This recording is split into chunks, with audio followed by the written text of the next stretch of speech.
اکثریت عورتوں کی شوہر کی محنت، شوہر کی جو بھی تکلیف ہے اس کی کچھ قدردانی نہیں کریں گی. وہ سمجھیں کہ شوہر سارا دن باہر جو محنت کر کے آئے شاید کھیل کود کے آ گیا، جو وہ تنخواہ لا کے آپ کو دے رہا ہے، یا جو چلیں بعض اوقات وہ آپ کو نہیں دے رہا لیکن آپ پہ خرچ تو کر رہا ہے نا. جس گھر میں آپ رہتے ہیں اس کا کرایہ کون دیتا ہے؟ شوہر ہی کی تنخواہ سے آتا ہے، یا اسی نے آپ کو بنا کر دیا ہے.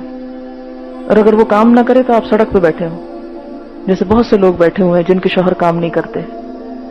آپ کو فاقے تو نہیں کاٹتے، کھاتے ہیں نا، ناشتہ بھی کرتے ہیں، چلے بہت اعلیٰ درجے کا نہ صحیح، جیسا بھی صحیح.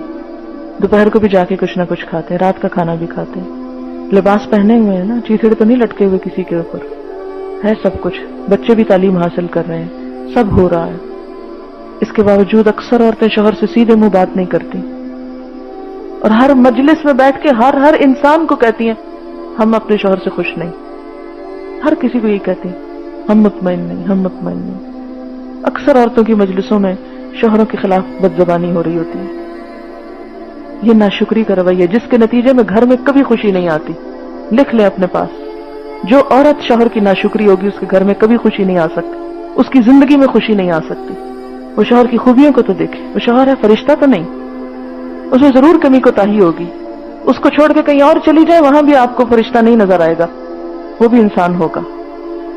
کیونکہ دنیا میں انسانوں کا گزارا انسانوں ہی کے ساتھ ہے. تو ایسا نہ ہو کہ قیامت کے دن وہ تو کہیں اور پہنچ جائے اور آپ ناشکری کر کر کے جہنم میں جا پڑیں. خاص طور پر عورتوں کو حکم ہے کہ اپنے شوہروں کی شکر گزار رہیں.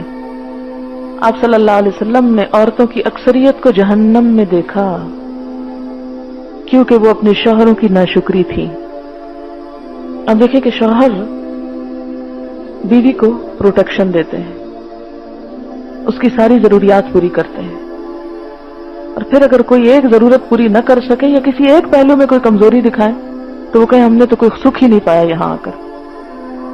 اب دیکھیں کہ شوہر بیچارہ اتنی مظلوم چیز ہے نا حقیقت میں، کہ کما کر لاتا ہے اور بیوی مالک ہے ہر چیز کی، ہر چیز بیوی کے ہاتھ میں.